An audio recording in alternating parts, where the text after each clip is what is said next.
અંગ્રેજીમાં કહેવત છે નો લંચ ઇઝ ફ્રી. ડોનાલ્ડ ટ્રમ્પે પાકિસ્તાનના આર્મી ચીફ અસીમ મુનીરને લંચ કરાવ્યું વ્હાઇટ હાઉસમાં. ત્યારથી ચર્ચામાં છે. પણ ડોનાલ્ડ ટ્રમ્પ પાક્કા બિઝનેસમેન છે. એમણે મફતમાં લંચ નથી કરાવ્યું. હવે ધીમે ધીમે એના રહસ્યો ખુલી રહ્યા છે. પાકિસ્તાનના બલુચિસ્તાન પ્રાંતમાં રેર અર્થ અને મિનરલ્સનો ખજાનો છે.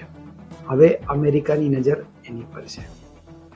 આજે આપણે આ રેર અર્થ શું છે, એનો ખજાનો શું છે અને એનું આખું પોલિટિક્સ અને ડિપ્લોમસી શું છે એની વાત કરીએ. નમસ્કાર. કોવિડના સમયે ચીન ઉપર આખી દુનિયાએ પસ્તાળ પાડી. ચીન એ વખતે બરાબર આખી દુનિયાના અલગ અલગ દેશો ઉપર ગુસ્સે ભરાયું હતું. એણે એ વખતે એવું નાક દબાવ્યું કે તમે જો આટલું બધું અમને બદનામ કરશો તો અમે મોબાઈલની ચિપ્સ, ગાડીમાં જે ચિપ્સનો ઉપયોગ થાય છે એ અને તમામ ઇલેક્ટ્રોનિક ગેજેટમાં વપરાતી ચિપ્સ એ આપવાનું બંધ કરી દઈશું અને એના માટેનું રેર અર્થ મિનરલ પણ આપવાનું બંધ કરી દઈશું. અમેરિકાને એ વખતે ભાન થઈ ગયું. હવે એનો કોઈ રસ્તો એટલે કે ચીન સિવાયનો રસ્તો શોધવો પડશે અને એમાં એમને પાકિસ્તાનના બલુચિસ્તાન પ્રાંતનો ખજાનો નજરે પડ્યો છે. એક પાકિસ્તાની અખબારે અસીમ મુનીરનો ઇન્ટરવ્યૂ કર્યો છે.